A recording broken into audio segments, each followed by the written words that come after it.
सभी बच्चों को जय हिंद।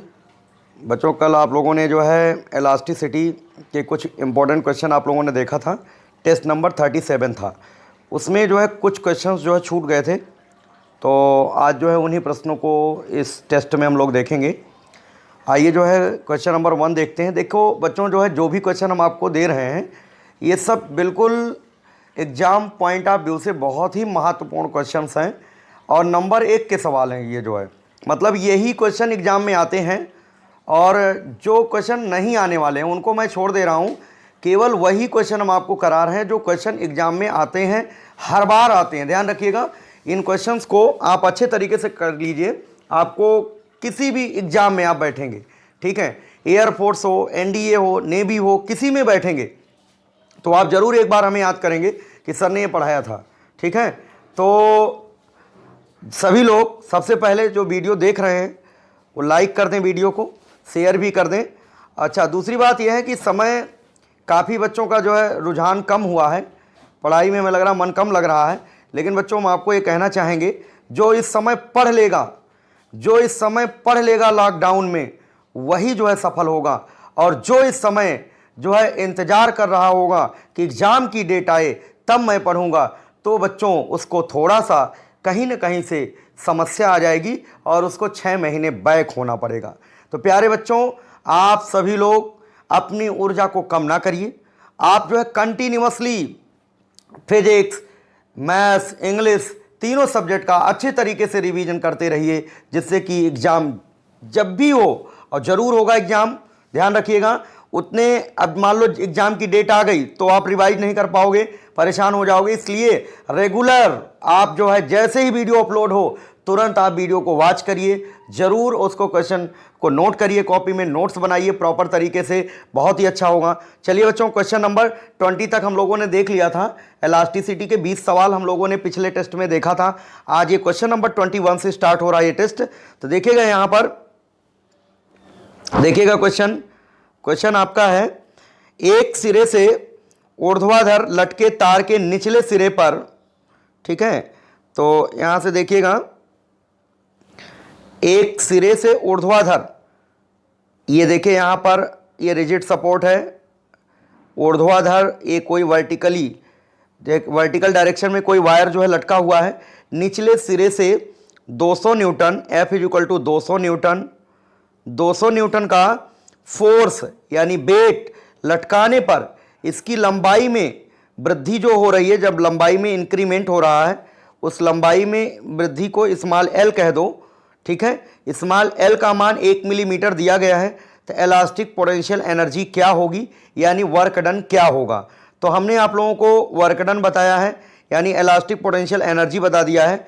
W बराबर होता है, W बराबर क्या होता है, 1/2 FL। अगर आपको याद हो, लाइव क्लास में हमने आपको डिस्कस किया था कि जो है अगर तार के एक सिरे को रिजिड सपोर्ट से बांधकर दूसरे सिरे पर F फोर्स लगा करके खींचें, तो खींचने से अगर लंबाई में इंक्रीमेंट, लंबाई में वृद्धि स्मॉल एल की हो तो work done in this process half FL होता है।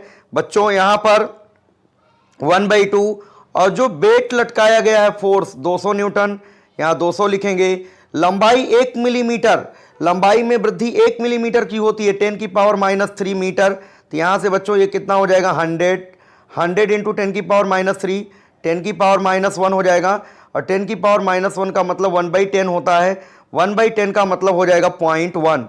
इसका मतलब क्या आ जाएगा आंसर, यहाँ पर जो एनर्जी यानी वर्क होगा, एनर्जी या वर्क 0.1 जूल, ठीक है, पहला ऑप्शन सही होगा। इसके बाद दूसरा क्वेश्चन है बच्चों, क्वेश्चन नंबर 2 देखिएगा आप लोग।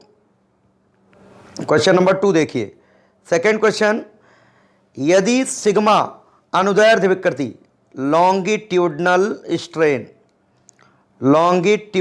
स्ट्रेन है, ध्यान रखिएगा, अनुदैर्ध्य विकृति है, Y Young modulus of elasticity है, तो किसी तार के एकांक आयतन में संचित एनर्जी, मतलब energy stored per unit volume हमको बताना है। तो U बराबर होता 1/2 यंग मॉडुलस इंटू स्ट्रेन का स्क्वायर, यही तो होता ना।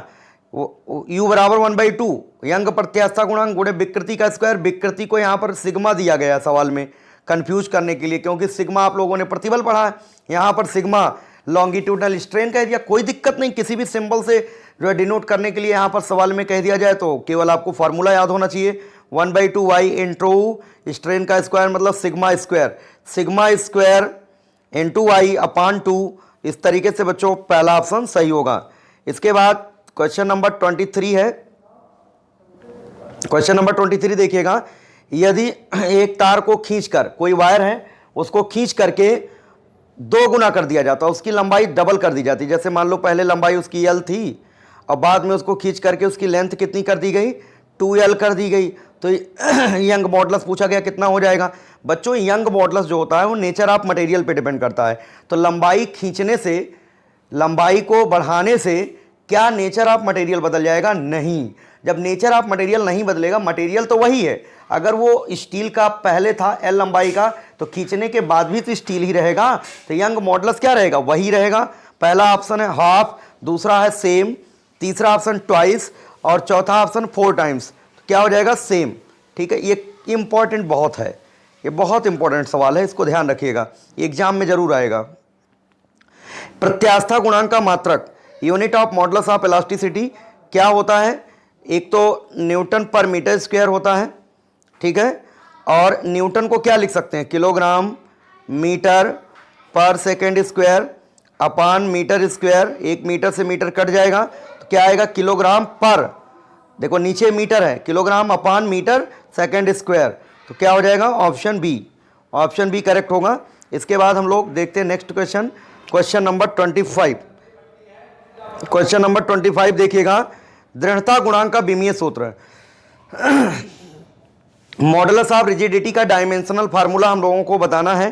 कोई भी मॉडुलस हो, हमने बताया आप लोगों को, ध्यान रखिएगा, कोई भी प्रत्यास्था गुणांक हो, चाहे एंग मॉडुलस हो, चाहे बल्क मॉडुलस हो, आयतन प्रत्यास्था गुणांक हो, या मॉडुलस ऑफ रिजिडिटी हो, या आपका स्ट्रेस हो, प्रतिबल हो, या दाब हो, प्रेशर हो, या एनर्जी डेंसिटी हो, ऊर्जा घनत्व हो, सबका जो डायमेंशनल फार्मूला होता है ml-1 t-2 होता है। ठीक है, ध्यान रखिएगा, पहला ऑप्शन सही होगा। इसके बाद क्वेश्चन नंबर 26, ये बहुत इंपॉर्टेंट सवाल है, ये भी एग्जाम में आ चुका है और आ भी सकता है इस बार। पूर्णतया दृढ़ वस्तु के लिए, परफेक्टली रिजिड बॉडी के लिए या परफेक्टली इलास्टिक के लिए यंग मॉडुलस कितना होता है? तो देखो, जिस मटेरियल के लिए यंग मॉडुलस जितना ज़्यादा होगा, अगर यंग मॉडुलस जितना ज़्यादा होगा वह मटेरियल उतना ही ज़्यादा इलास्टिक होगा। अगर किसी भी पदार्थ के लिए यंग प्रत्यास्था गुणांक का मान अधिक है तो वह मटेरियल उतना ही ज़्यादा इलास्टिक होता है। तो बच्चों, अगर बहुत ज़्यादा मॉडुलस ऑफ इलास्टिसिटी हो जाए तो परफेक्टली इलास्टिक होगा, परफेक्टली रिजिड होगा, तो इसका मतलब बहुत ज़्यादा वैल्यू कितनी होती है? इनफाइनाइट। परफेक्टली रिजिड के लिए यंग मॉडुलस कितनी होती है? इनफाइनाइट। इसके बाद नेक्स्ट क्वेश्चन है क्वेश्चन नंबर 27।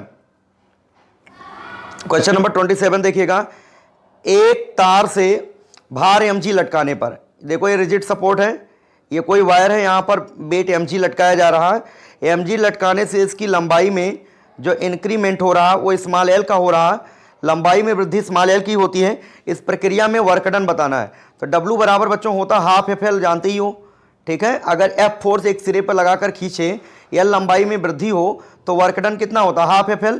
तो ये हो जाएगा 1/2, F की जगह कितना हो जाएगा? mg, और ये हो जाएगा स्मॉल l, हाफ mgl।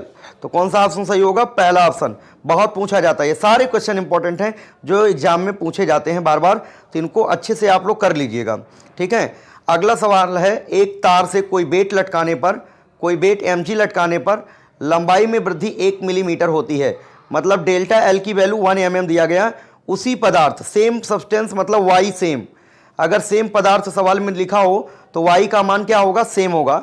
उसी पदार्थ के दूसरे तार से एक कोई दूसरा वायर है सेम मटेरियल का, इसका मतलब यंग मॉडुलस पहले वायर का और दूसरे वायर का सेम है। ठीक है, जिसकी लंबाई, अब दूसरे वायर की जो लेंथ है पहले की लेंथ की डबल है, अगर पहले की L रही होगी तो इसकी 2L है, और रेडियस भी डबल है, तो इसका मतलब पहले की R रही होगी तब कितनी है? 2R है। तो अब पूछा गया, अब बताओ लंबाई में इंक्रीमेंट कितना होगा? तो प्यारे बच्चों, यंग मॉडुलस का फॉर्मूला हमने आप लोगों को नोट कराया है, mgl अपान होता है पाई r स्क्वायर डेल्टा L। देखो यंग मॉडुलस दोनों के लिए सेम है, ठीक है। एम जी दोनों के लिए सेम है, पाई कांस्टेंट है ना। तो यहाँ से हमको डेल्टा एल की वैल्यू बतानी है, तो डेल्टा एल इधर लाओ, तो delta l directly proportional to क्या होगा, एल अपान आर स्क्वायर। इसका मतलब जब एंग मॉडुलस सेम हो, जब एंग मॉडुलस सेम हो, ध्यान रखिएगा, सेम वेट लटकाया जाए, एम जी सेम हो, तो जो लंबाई में इंक्रीमेंट होता है delta l directly proportional to l upon r square होता है। लंबाई डबल, 2 लिख दो, त्रिज्या डबल, 2 का स्क्वायर कितना होगा 4, 2 1 के 2, 2 दूना 4, 1/2। इसका मतलब इंक्रीज इन लेंथ, जो लंबाई में वृद्धि होगी वो पहले की लंबाई की कितनी हो जाएगी, आधी हो जाएगी, 1/2। पहले बच्चों कितनी जो है इंक्रीमेंट होती थी 1, तो पहले वायर में कितना लंबाई में वृद्धि है 1 mm, तो दूसरे वायर में लंबाई में वृद्धि कितनी हो जाएगी, डेल्टा एल कितना हो जाएगा, पहले का आधा, तो 1 मिलीमीटर का आधा 1/2 कितना होगा 0.5 मिलीमीटर। इस तरीके से बच्चों ऑप्शन जो है बी सही होगा।